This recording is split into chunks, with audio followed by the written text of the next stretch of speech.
Be sure and tell them Large Marge sent ya.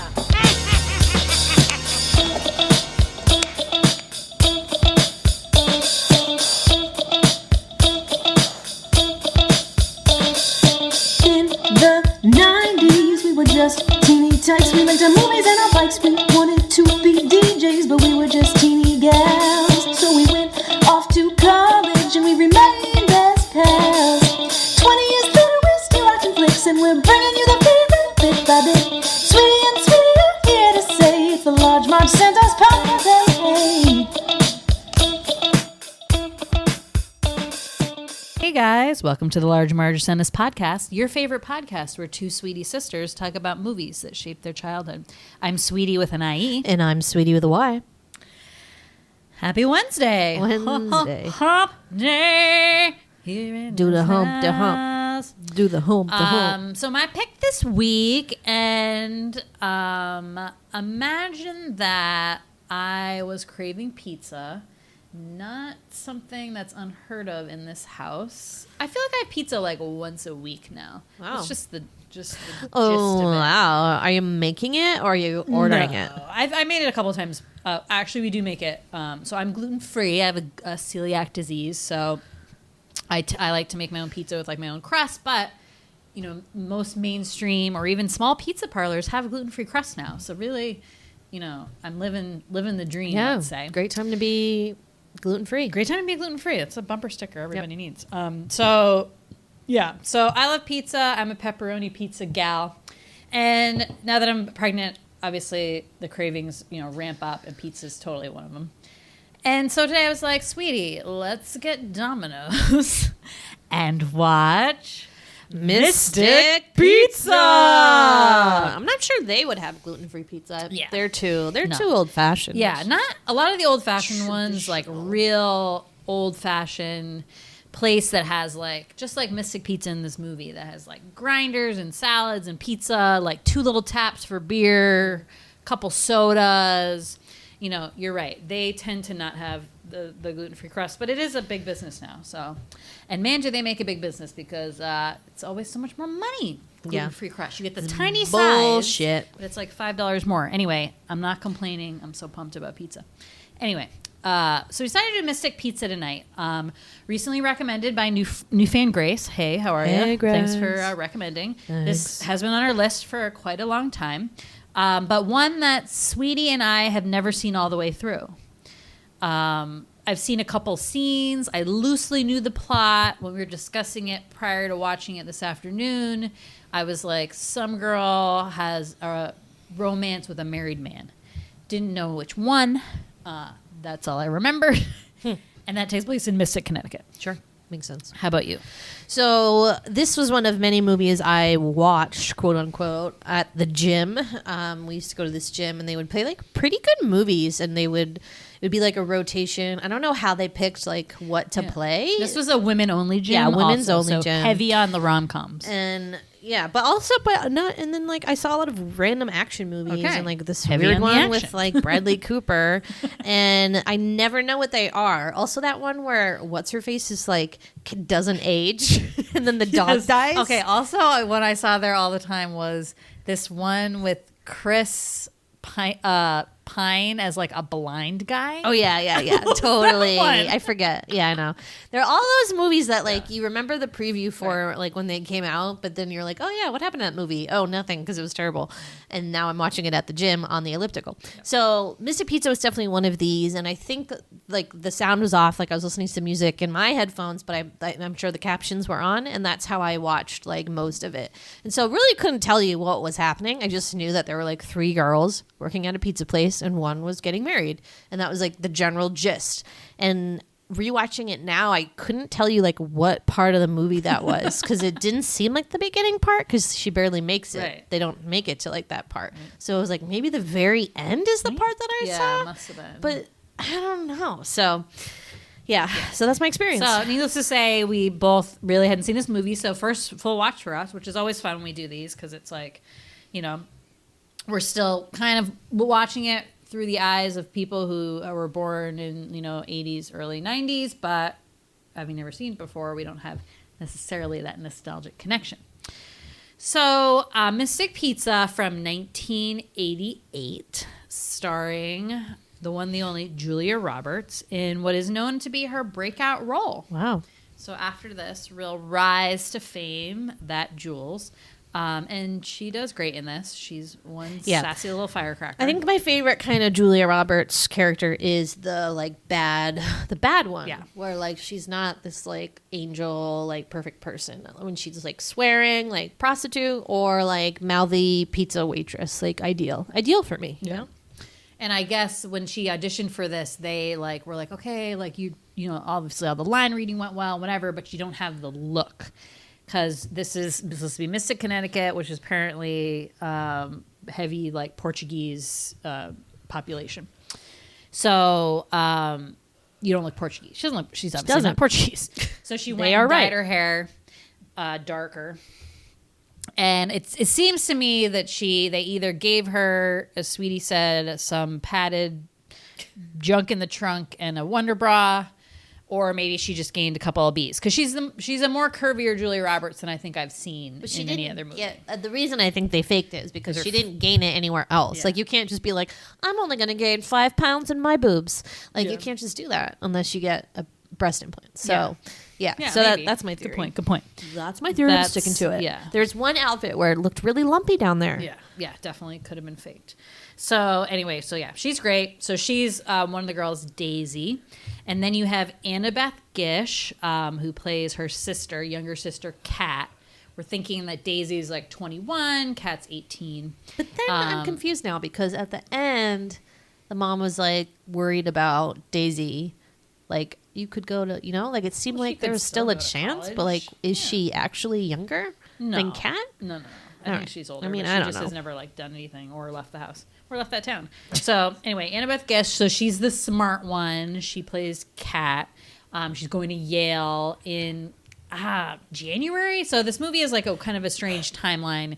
It starts off in the summer where there's the pizza place is really busy and there's all these tourists and stuff. And then it's the fall and they're kind of winding down and they need a little bit more business for the pizza place.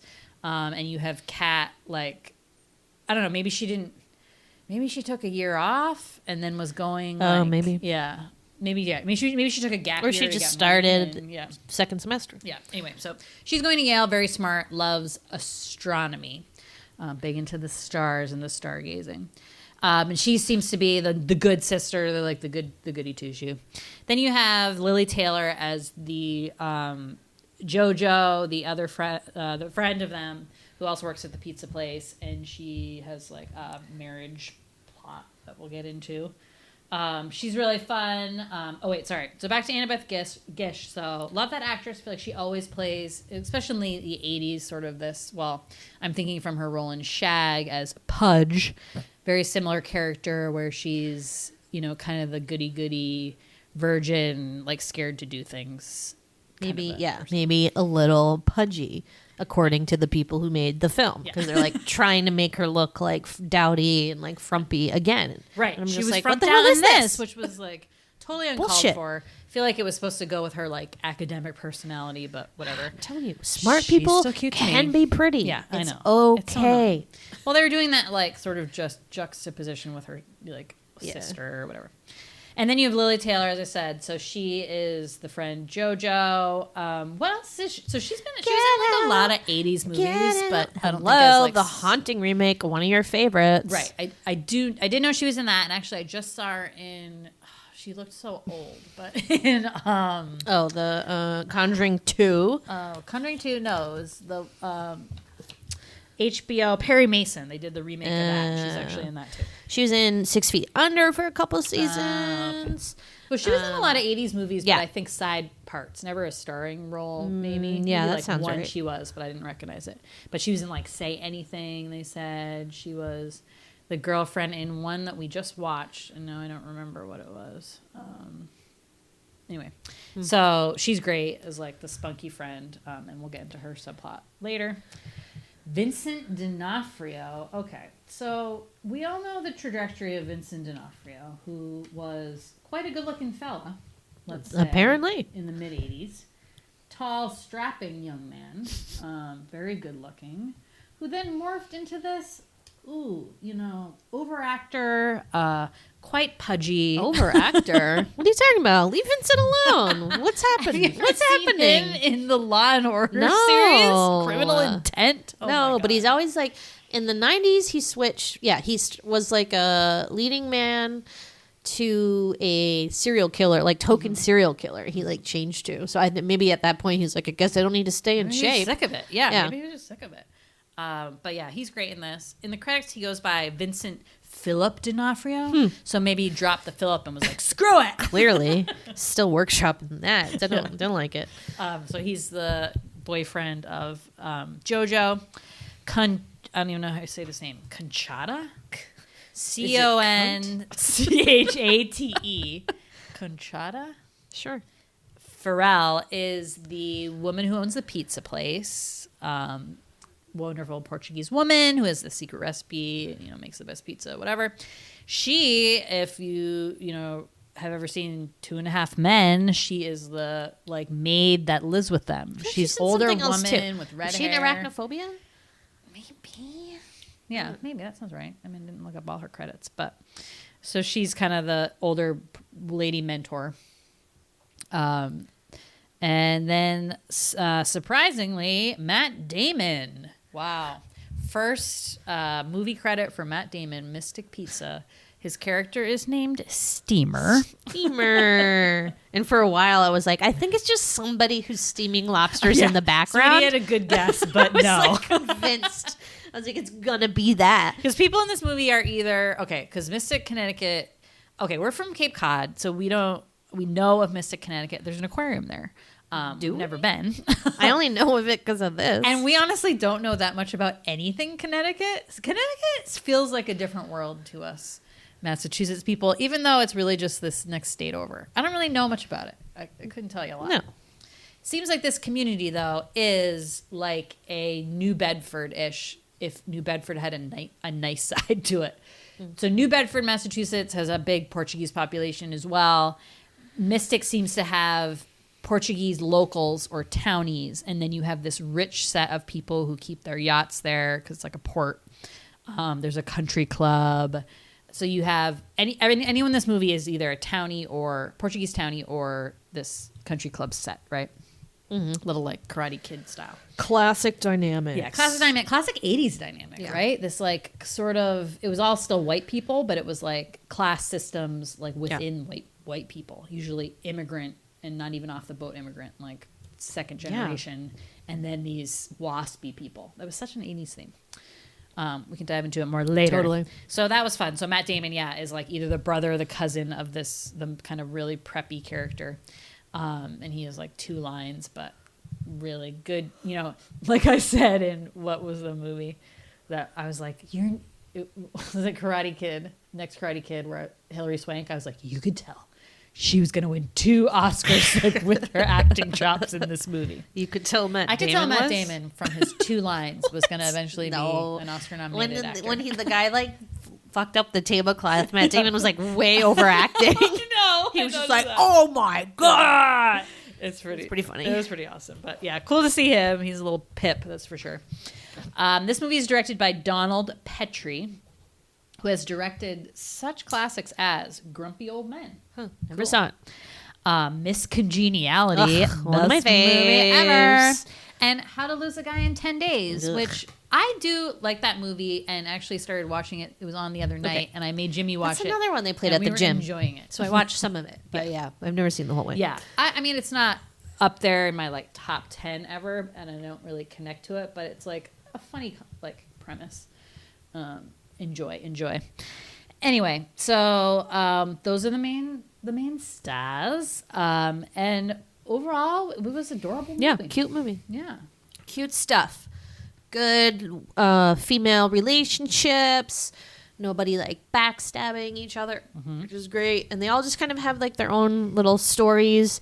They're always there for each other, and I really liked it. It was great. This movie is termed a coming-of-age film, which I always love. I'm always very sucked into those. And I love when they're surrounded, it's centered around like a central place like this one is. So you have the pizza parlor.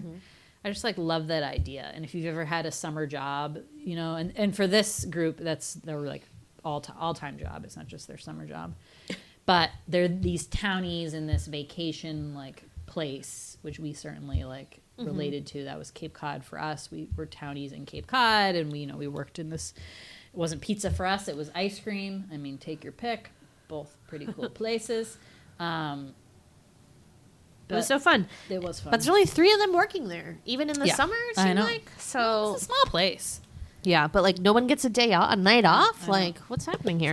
Looks like they needed 2 people at one time. It was the couple who owned it, the guy and the woman who cooked the pizzas and did all the cooking, and then the girls were like, the waitresses. So, but yeah, cool spot. Apparently does exist in Mystic Pizza. Whew. They didn't actually film there, but after this movie was released, they had like lines wrapped around the block to go there. People were like flipping out.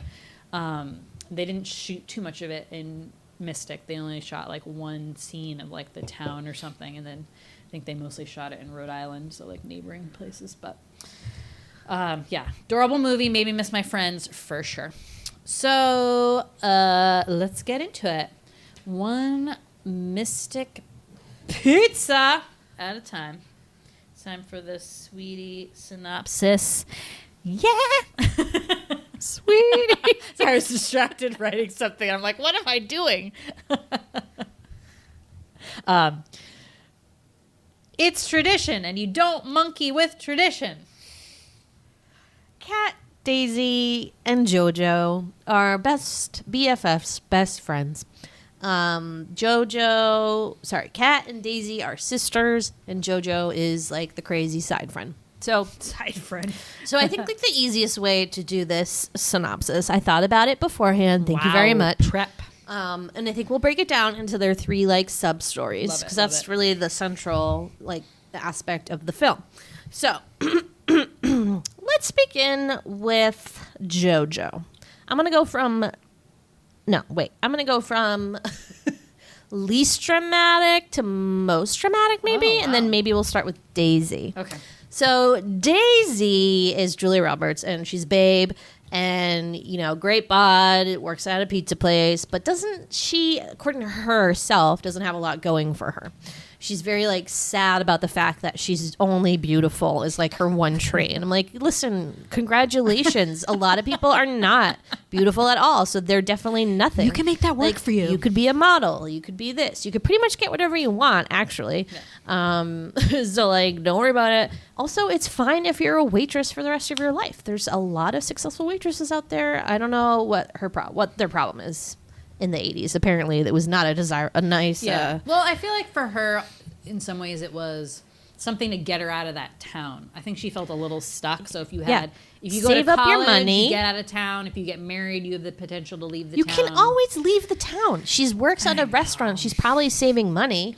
And then you move to a new town, and then you become a waitress in that town. Like by yourself. It wasn't a thing. Yeah, it seemed like you have to be married or go to college, and it was very strange. And I just want to shake them, be like, you can get out. It was a different time. But anyway, so she is out one night at the Peg Leg Pub, PLP. I abbreviated. Want to go there too. So badly. I want to go to the PLP so bad.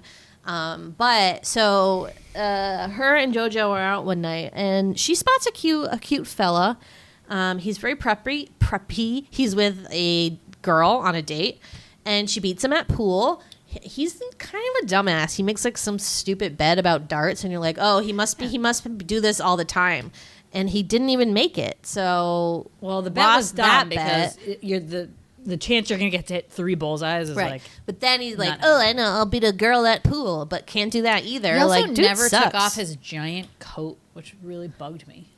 The whole movie? The whole time he was in the bar. I was like, holy shit. Right, you're in a pub, you're in the Peg Leg Pub, take off your coat. Out. What's his name again? Charlie Jr.? Charles something Jr. He's a bunch. He has 3 names and then a junior. He's or the third or something. He's a trip. And so she meets him, and she's kind of like, okay, this guy is an asshole, but like he's cute, whatever. But he's also with a girl, so she's like, this is dumb. So I don't know. Something happened. We're unclear if there was some agreement, but he shows up at her house the next day and takes her out on a date. So they go, I think to the country club, and it's like closed. It's just like seems like just them. And it's just like a very romantic date, and she starts falling in love with him, and then they just kind of have this romance that carries them over the next couple months. And explain a little about who Charlie is, what like his deal is. Charlie's like a broseph from Yale, like law school, and he's taking some time off or something, like something vague he tells her. Okay. Or is like on vacation or something. Yeah. Turns out he got thrown out for cheating. Way to go, Charlie. And he just like, he thinks of himself as like a black sheep in the family, even though it's just because he failed law school. Like, he just didn't do a good job at it. He doesn't like it. Never got the sense that he actively didn't want that life. Like, it seemed like he just fucked it up and was mad that he is not smart or something. Well, I don't know. It seems like he was like, that again, sort of the 80s trope where you have like the one rich person being like, oh my God, like I hate all my rich relatives and my rich dad, how they're so mean to poor people, and I'm going to be better, you know? He seemed to have that kind of a chip on his shoulder, if you want to say. So that gets confusing once Daisy finds that out, because she feels like she's like, that's the reason he's dating her, is to win these points of like to piss his family off, and also to like, you know, see how the other half lives. Yeah. So, you know, ups and downs, typical. She dumps a bunch of fish guts in his car one night because she thinks he's cheating on her, but turns out it was just his sister. As I knew, like, hello, don't jump to pour 2 fish gut barrels before you get the facts. So, yeah, ups and downs, and then it all culminates in this family dinner with Steamer, Matt Damon, and the aunt is like some like why horrible. Do you think he was called Steamer? Because he probably steams lobsters. He's really good at it. Oh, why would that be a nickname for like a preppy kid from Connecticut? Maybe that's his name, Steamer. Maybe it's like Steve. I don't know. We'll have to tweet. Matt, we'll tweet you. Tell us why Steamer? Was your character named Steamer? Did they give you a backstory? We need to know. But yeah, the aunt is like making comments about Portuguese girls who they get to be their like house servants or something, like, and they like don't speak English. And it's terrible. And Charlie tries to like get on his soapbox and he's like, listen, Dad, I'm not going to take any more of your crap. And then he's like, let's just get out. Dinner's over. And then like throws the tablecloth off the table and like ruins all the lobster in the dishes. And Daisy's like, I'm out of here. And then she yells at him and is like, you're just using me to like be a better person, blah, blah, blah.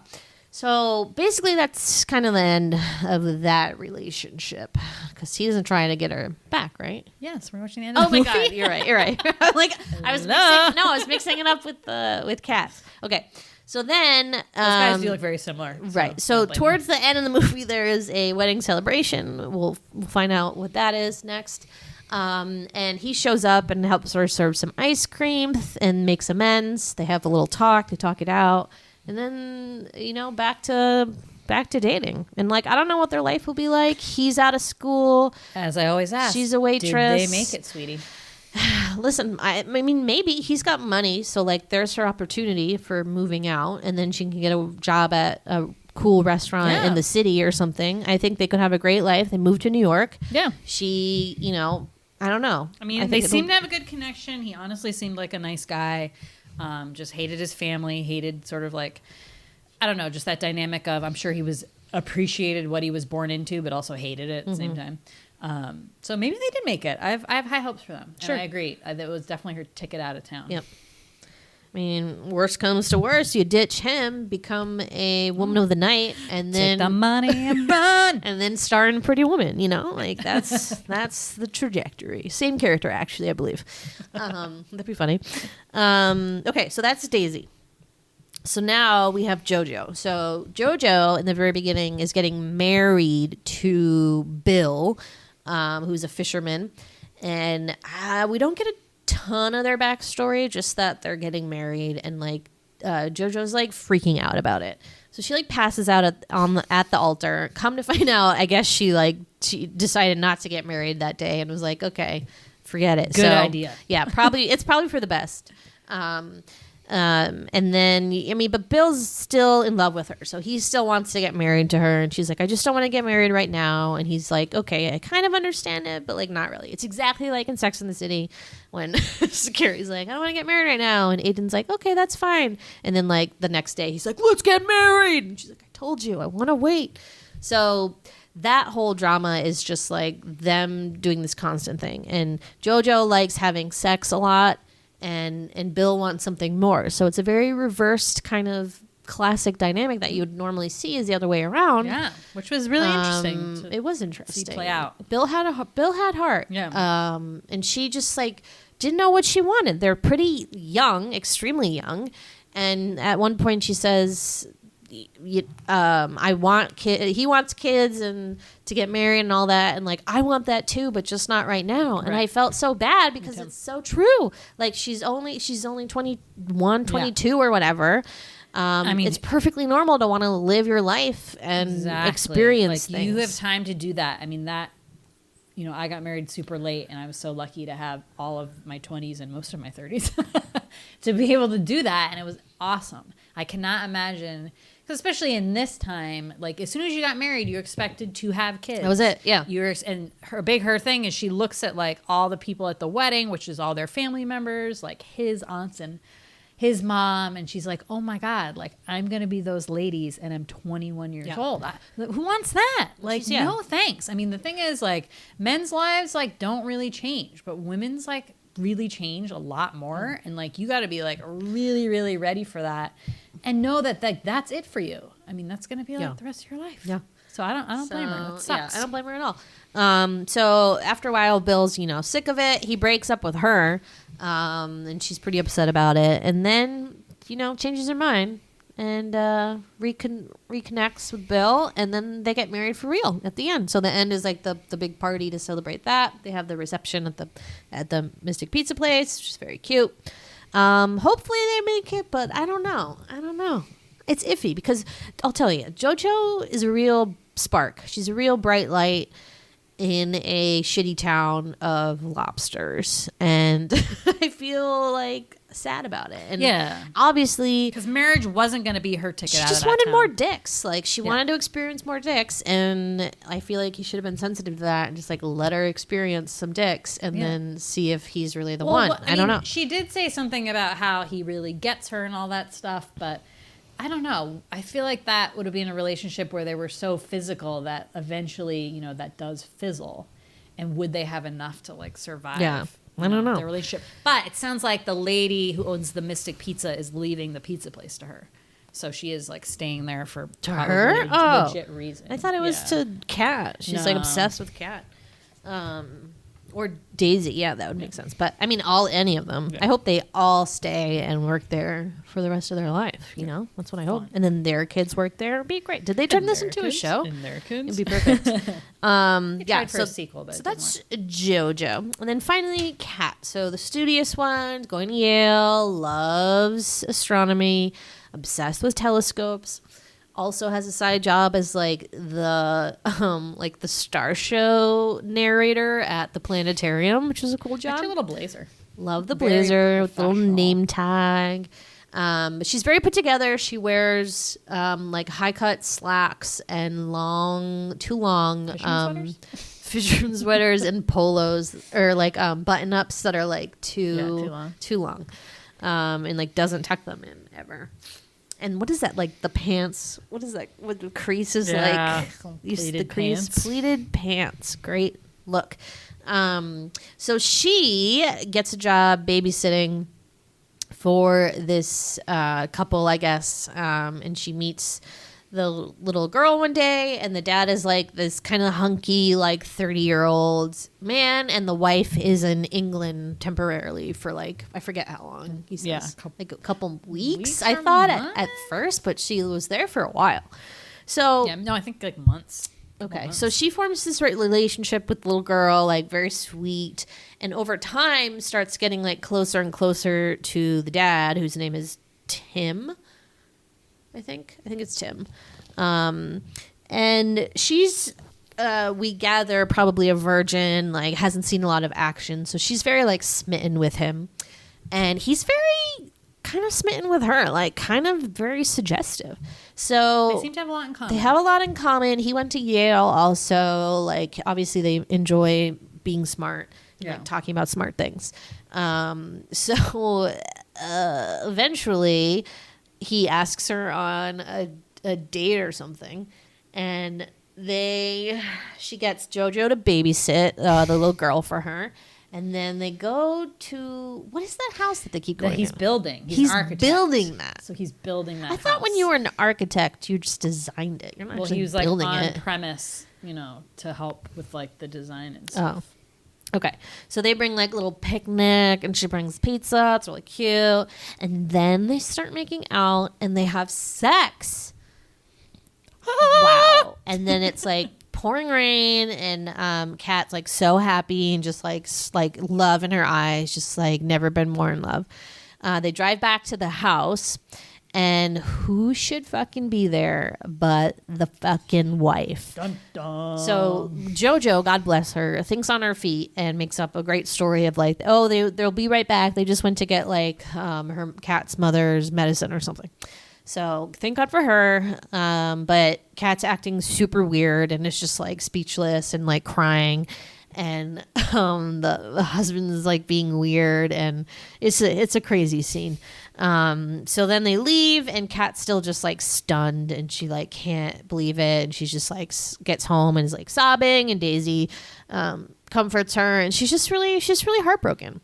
And so this fucking guy comes into Mystic Pizza like the next day or whatever, and was like, "Hi, Phoebe just wanted to say goodbye." Like, fuck you. I was so pissed. I can't even believe him. I was even more pissed when he's like, and here's a check, Yale's like really expensive, and or like no, this'll the help out. stars The or stars something. or your like astronomy supplies or But something. like, okay. And she's like, hey, But yeah, like, thanks. yeah, she did babysit for a year ass all summer. But is this money specifically for the fact that you feel bad that you fucked me? It and feels then a little guilt money, hush money, whatever. Felt gross. So weird.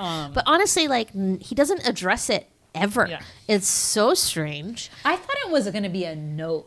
Because obviously he couldn't like say what he wanted to Right. say in front of his daughter. So I thought he wrote her some nice letter. Instead it was money, which did not seem like that guy's personality at all. I just thought, ick. yeah, I thought we were going to find out that like actually they were talking about separation and divorce or something. So I thought it was going to be like, okay, but no, none of that. It's just like, oh, my wife's here. Okay, bye. And awful. Like, ew, scuzz of the year.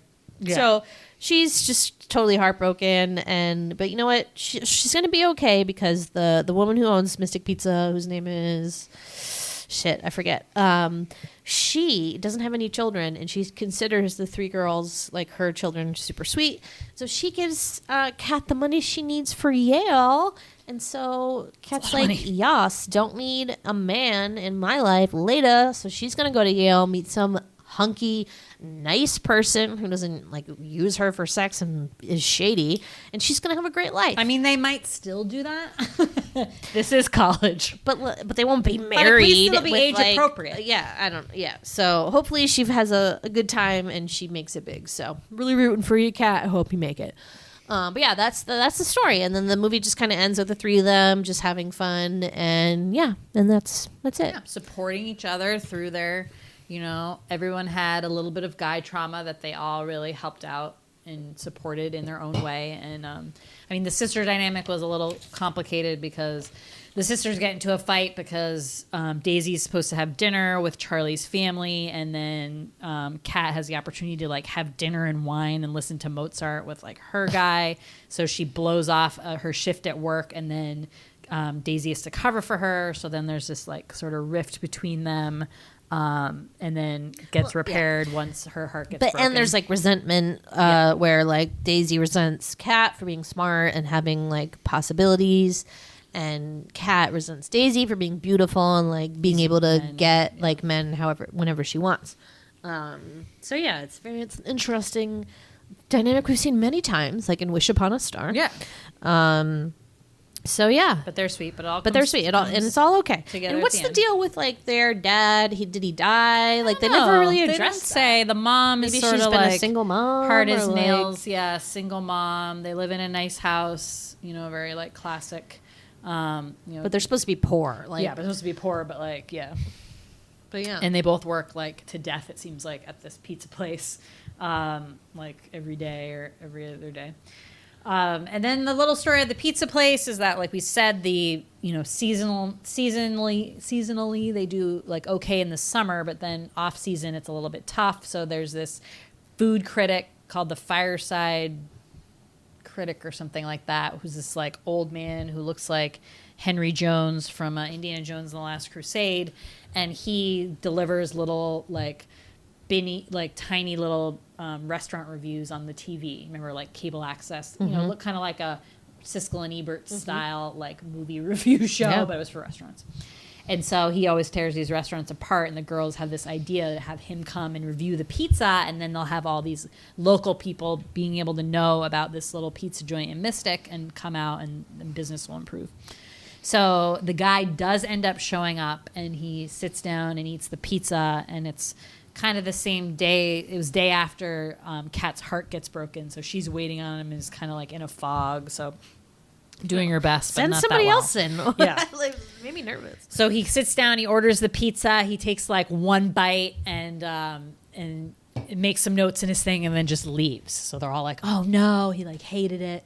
And then they see the show get broadcast, and he mentions the pizza place and says the pizza is amazing. I knew it. Smelt that a mile away. So yeah, it's gonna be okay. They start getting They all get a these lot of calls. Do business. take Yeah. reservations. Yeah, so good for them. I know. They're gonna make it. Yeah. So They're did gonna they make it? Yeah. So yeah, super sweet movie. Felt a little long, but it really wasn't. I don't know why it felt long, but maybe just because it was so many stories and like so much going on. But yeah, super cute. Tail end of the 80s, but still has all the really nice 80s fashion.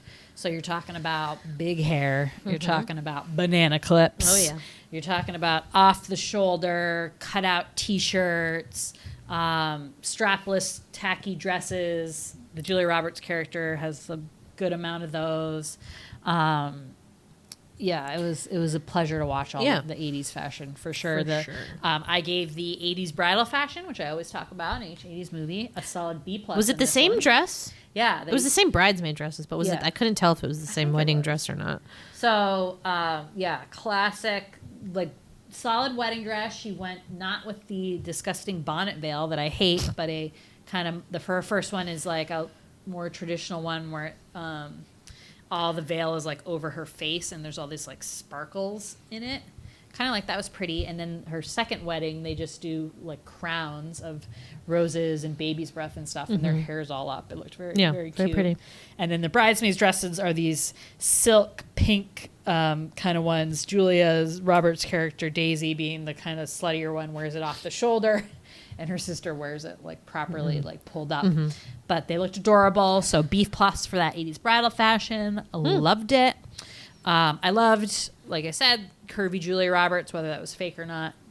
Anyway, approved. And I loved her untouched brows. She maybe never really touched her brows. Yeah, I don't think so. They're mostly usually that wonderful shape. Yeah, so good for her. When I see an untouched brow now, I'm just like, we watch a lot of 90s movies. We just watched the Brandy one where she had the tiniest little eyebrows. It was really bothering. And in almost all 90s bothering movies, me. they are. So tiny little things and like tiny little tadpoles and oh, God. So when you see a good 80s untouched brow, oh, man. Yeah. What happened? Like, what? I mean, was it just like a bunch of fashion magazines started being like, we need brows this way? Or like one makeup artist? Like Brooke and Shields. then it was in magazines. And then Brooke they Shields like brought the the eyebrows back. And No, the pluck. When did the pluck happen? Overpluck happen. Oh, overpluck. Because I was guilty of it too. Oh, it's totally me too. I think like there was maybe a nasty narrative for a while in the 90s that was like unibrows bad. Yeah. Maybe like Helga Pataki from Hey Arnold or something. I don't know. They just got a bad rap. And like really in the 90s it was hair bad. Like that 90s was like Brazilian bikini waxes, shaving like every hair on your body was very in. Your lip. So that was just the thing. And now it's like all natural, baby. Yeah. Like we're back. So God, you know, it changes in and out. I'm having a hard time with my brows. I'll tell you, I've been trying to get this one over here. I don't know what it's doing. I've resorted to I like overplucked it a little and have now started drawing in like a better defined shape.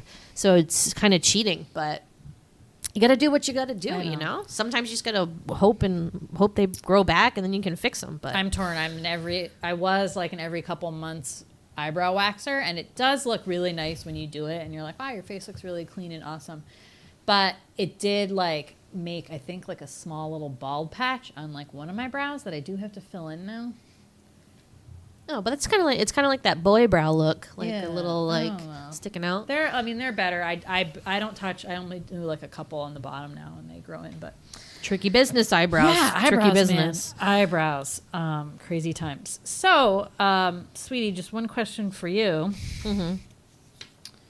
What do you think was in the famous Mystic pizza? Like, what are they even talking about? Like, is it the sauce? Is it the dough? The guy commented on the sauce. He goes, why do you keep checking your email? Are you expecting an email? No, I'm paranoid about it. I don't know why. I just like to. Interesting. I can't see. I can't have active emails. Still. Yeah, I guess in the sauce. I'm just assuming it was some like Portuguese spices, like some family. They had this like jar of spice that they like blend and then they use that. Like I'm assuming it's something like that. You saw that in the kitchen? No, this is my hypothesis. Like, whoa, because like it's not like it can't be like regular ingredients. Like I saw her put like one more tablespoon of basil. It has to be something like pre-mixed that she then adds. The Mystic pizza was this like special, and that's what they gave the food reviewer guy. Did it look like any special kind of pizza? No, it looked gross. Yeah. It was like weird, just like rubber cheese and then like vegetables. Yeah. I think it's just like all the pizza. I think like the sauce, like what's in the sauce, you know, like Screech's secret special sauce. So it's just a family recipe handed down through generations and Second generations. Question for you, what is your favorite pizza? Like who makes your favorite pizza? Oh, who makes my favorite pizza? Not it could be like a chain or even could be a local one near you. How about both? Yeah. Well, still haven't really found a good pizza place like in Boston. What do you go for in a pizza? What do I go for in a pizza? I don't know. I just want it to like quality taste good. Of pizza. Do you like doughy? What do you like? Something about the crust? Like I don't know. I think it's about the toppings. I don't know. I can't tell you. Do you like Sicilian? Do you like Detroit deep dish? I like Sicilian, but only if it's a corner piece. Okay. And I like. Is that too much bread? No. I like it. Listen. Okay. Here's pizza. So my favorite pizza joint is the Bread Barn Pizza on the Cape in Eastham. It was right down the street from our house. I would always get a small Hawaiian. Happy report, it still tastes as good as it did when I was little. I just love their concoction. I wonder what their secret recipe I don't know. So a Hawaiian solid pizza, can't go wrong. I also enjoy like just a classic cheese every now and again. I think a classic cheese is a perfect way to test whether or not you will like this place's pizza. Because if you fuck up the cheese pizza, come on, try harder. And then I'll also do like a mushroom, bacon, onions is my other like tonight go-to pizza tonight. I did get one, but I also love a barbecue chicken pizza, like well done barbecue chicken pizza. And people are getting really creative with pizza these days. I'll tell you, you can put anything on a pizza. Turns out, dessert pizza they have pizza everything. I made a breakfast one the other day. It was breakfast delicious. Pizza, yeah, eggs and bacon. Okay, and my question. I know the answer to this question because I know you're not, but are you a cold pizza for breakfast kind of person? Yes or no? No. Yeah. I can't even. We got pizza today and it it's all contactless delivery now, so it's just left on the porch. It was on there out there a couple minutes, and then I brought it in, and then I was waiting for Sweetie to come. Couple minutes. So by the time I ate it, it wasn't hot anymore, and I was like, oh, I really want to eat it. Yeah, because you left it out there for a couple minutes. And I didn't do freezing. I didn't do my first 2 pieces in the microwave, but then I couldn't handle it, so I had to do 1 in the microwave. And microwaving pizza, is not ideal. Put it in the it oven. gets really soft. I didn't have oven. time. We were watching the movie. It takes 2 seconds. 2 seconds. Pop it in. Geez, I didn't know you had this whole struggle. Yeah. I was also like, I wish this was hotter, but I dealt with it. Could have put it in the oven now if we both had that problem. Fine. Next time. Well, what do you look for in pizza? If you're so Well, smart. it's been a long time, and I definitely had a big pizza drought, which I became a celiac in 2006. So there's like a good 10, well, let's see, probably not 10 years, but at least 5 where there was just no pizza in sight. And then I remember I found this one place in New York City when I would go visit my friends. I would go and it had gluten-free pizza, and it was like the first pizza I had in 5 years, and it was like, holy shit. You could maybe get some frozen ones, but a lot of the gluten-free stuff is also dairy-free and egg-free. They like put all the allergens out. Yeah, it's dumb. So it tastes like cardboard. And so, it wasn't even worth it. So now there's like I said, pretty good quality pizza. The crust is okay, but it's not really comparable to real crust.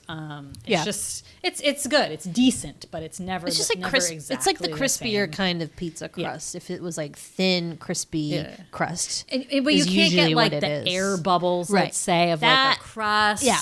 The chewiness of it. My favorite chain pizza place is still Papagino's. That was like the only chain pizza place we had on the Cape growing up, and it was like. It seemed really good. Like, it was the best. Yeah. And I've had it, as an adult, and granted, those places aren't doing the best job, sure. But I still think it's pretty good. Yeah. And, like, the cheesy bread, please, marry me. I love that cheesy bread. I have such good memories of good times. When we were and they were also, like, one of the only places that delivered on the Cape, but we couldn't get it delivered to us because we lived, past the radius or whatever. So, It was only a 10-minute drive. Come on. Is that it? Yeah. It seemed like it always seemed like so much longer to get to Orleans. But like I said, I'm a big just pepperoni fan. I would never do a cheese pizza. I think that's a great strategy you have, but I would never order just plain cheese pizza. I like a lot of toppings on it, and I'll try like some of the fancier ones like buffalo, barbecue, all those ones. I mean, I'm not too picky. I don't love veggie pizza. I tried getting that one time to feel healthy, and it just was disappointing. So I need some meat. I need some meat on the pizza. Well, That's kind of veggies my one thing. and meat. Like, you don't have to pick one, or it's not one or the other, Oh, It can totally. be everything. But I do recommend the breakfast one I just made. It was like basically a pizza, and you crack with bacon on it, and you crack 2 eggs or 3 eggs on it, and then cook it a little bit in the oven so the eggs cook. Wow. Jimmy and I were And that's been so full. 20 minutes on pizza. Pizza talk. Well, we did Mystic Pizza. Hello. I hope it's making everyone hungry. This is funny. I think you should get pizza after you listen to this. Well, my question for you, which girl was your favorite? Oh, yeah. Who did I identify with? Which one was my favorite? I mean, I love the spunkiness of Jojo. Yeah. I think she was really fun. And I just love that character, and she had some really good... I mean, I liked bits of all of them. I think that's what makes a good rom-com, when you can not necessarily identify, but you like bits of all of them as like an ensemble to be like, okay, like this is a good movie. Yeah. And I really did like each like bits of their character, because they were all like really great girls. Yeah. I definitely related to Kat the most, but I had the most fun with Jojo. I'm just really sad. Like, if she does end up with that life, like, I just feel sad about it. I want her to have fun. I want her to go to New York City and like live her life. Yeah. At least he seemed like a really nice guy. Yeah. At least he wasn't a terrible person. Yeah. He wasn't abusive or anything. Yeah. So maybe great. he, dies tragically in a lobster Fishing accident. Those Atlantic waters, no joke. Yeah. So maybe she'll get, she'll get another chance. She'll get another dick. That's just what she needs. Him to die. Oh boy. But yeah, what else? I know we don't have many. Yeah, I didn't take a lot of notes. Honestly, I was just points. enjoying it and watching it. Yeah. Which was a fun experience. Doesn't happen and that often. I'm glad this is 2 80s rom-coms in a row for me. And just really, really perking me up. Yeah. These midweek rom-coms. The magic medicine. Totally recommend. It's streaming free on Netflix, which I'm sure everybody has. So jump on over there and give it a watch. Yeah. And then, after you're done with that, come and find us on Twitter at The Sweetie Club or on Instagram at Large Marge Sent Us. Thank you, as always, for listening. Bye. Bye. Any rape artists? I don't think so. Oh, I mean, like, the hunky dad.